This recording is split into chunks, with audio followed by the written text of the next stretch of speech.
Hi friends, welcome back to my channel Hanvidi vlogs Kannada.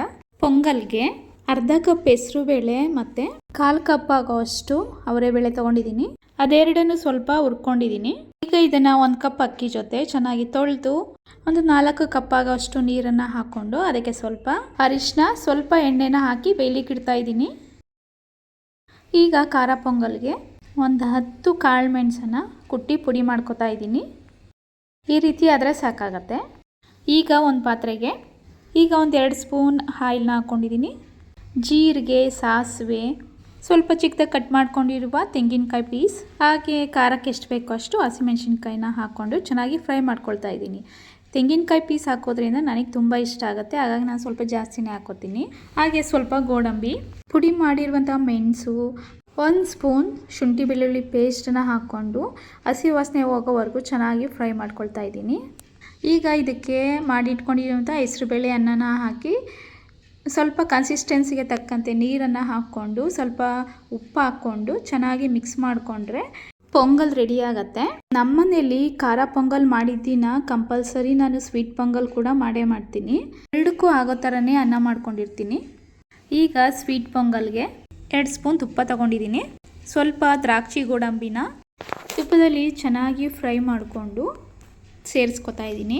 ಹಾಗೆ ಬೆಲ್ಲನೂ ಕೂಡ ಕಾಯಿಸಿ ಸೋದಿಸ್ಕೊತಾ ಇದ್ದೀನಿ. ನಮ್ಮನೇಲಿ ಸ್ವೀಟ್ ಪೊಂಗಲ್ ಎಲ್ರಿಗೂ ಕೂಡ ಇಷ್ಟ ಆಗುತ್ತೆ, ಹಾಗಾಗಿ ನಾನು ಕಂಪಲ್ಸರಿಯಾಗಿ ಖಾರ ಪೊಂಗಲ್ ಮಾಡಿದ್ದಿನ ಸ್ವೀಟ್ ಪೊಂಗಲ್ ಇದ್ದೇ ಇರುತ್ತೆ ಮನೇಲಿ. ನಾನಿಲ್ಲಿ ಸ್ವಲ್ಪ ಹಾಲನ್ನು ಕೂಡ ಹಾಕೋತಾ ಇದ್ದೀನಿ. ಕನ್ಸಿಸ್ಟೆನ್ಸಿಗೆ ನೀವು ಹಾಲು ಅಥವಾ ನೀರು ಯಾವ್ದು ಬೇಕಾದರೂ ಹಾಕ್ಕೊಂಡು ಅಡ್ಜಸ್ಟ್ ಮಾಡ್ಕೋಬೋದು. ಸ್ವಲ್ಪ ಏಲಕ್ಕಿ ಪುಡಿನ ಹಾಕ್ಕೋತಾ ಇದ್ದೀನಿ. ಹಾಗೆ ಲಾಸ್ಟಲ್ಲಿ ತುರಿದಿರುವಂಥ ಒಣಕೊಬ್ಬರಿನ ಸೇರಿಸ್ಕೊತಾ ಇದ್ದೀನಿ. ಇಷ್ಟೇ, ಟೇಸ್ಟ್ ಮಾತ್ರ ತುಂಬಾ ಚೆನ್ನಾಗಿರುತ್ತೆ. ಇದಕ್ಕೆ ಸ್ವಲ್ಪ ಪಂಚ್ ಕರ್ಪೂರನ ಸೇರಿಸ್ಕೊಂಡ್ರೆ ದೇವಸ್ಥಾನದಲ್ಲಿ ಕೊಡೋ ಪ್ರಸಾದ ಥರನೇ ಇರುತ್ತೆ. ಎಲ್ಲರೂ ತಿಂಡಿನ ತಿನ್ಕೊಂಡು ಹೊರಟರು. ನಾನು ಕೂಡ ತಿಂಡಿ ಮುಗಿಸ್ಕೊಂಡು ಮನೇಲಿ ಸ್ವಲ್ಪ ಗ್ಲಾಸ್ ಬಾಟಲ್ ಇತ್ತು, ಅದರಲ್ಲಿ ನಾನು ಫ್ಲವರ್ ವಾಸ್ ಮಾಡ್ತಾ ಇದ್ದೀನಿ. ಅದಕ್ಕೆ ನಾನು ಅಕ್ರಿಲಿಕ್ ಪೇಂಟ್ನ ಯೂಸ್ ಮಾಡಿಕೊಂಡು ಹಾಗೆ ಪಿಸ್ತಾ ಶೆಲ್ಗಳನ್ನ ಯೂಸ್ ಮಾಡ್ಕೊಂಡು ಮಾಡ್ತಾ ಇದ್ದೀನಿ. ಫಸ್ಟ್ ನಾನಿಲ್ಲಿ ಬಾಟಲ್ಗೆ ಮತ್ತು ಪಿಸ್ತಾ ಶೆಲ್ಗೆ ಮೊದಲೇ ಪೇಂಟ್ ಮಾಡಿಟ್ಟಿದ್ದೀನಿ. ಫುಲ್ ಡ್ರೈ ಆದಮೇಲೆ ನಮ್ಗೆ ಯಾವ ರೀತಿ ಬೇಕೋ ಆ ಡಿಸೈನಲ್ಲಿ ನಾವು ಕ್ರಾಫ್ಟ್ನ ರೆಡಿ ಮಾಡ್ಕೋಬೋದು.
ಯಾರೆಲ್ಲ ನನ್ನ ಚಾನಲ್ನ ನೋಡ್ತಾ ಇದ್ದೀರಾ ದಯವಿಟ್ಟು ಸಬ್ಸ್ಕ್ರೈಬ್ ಮಾಡ್ಕೊಂಡು ನೋಡಿ.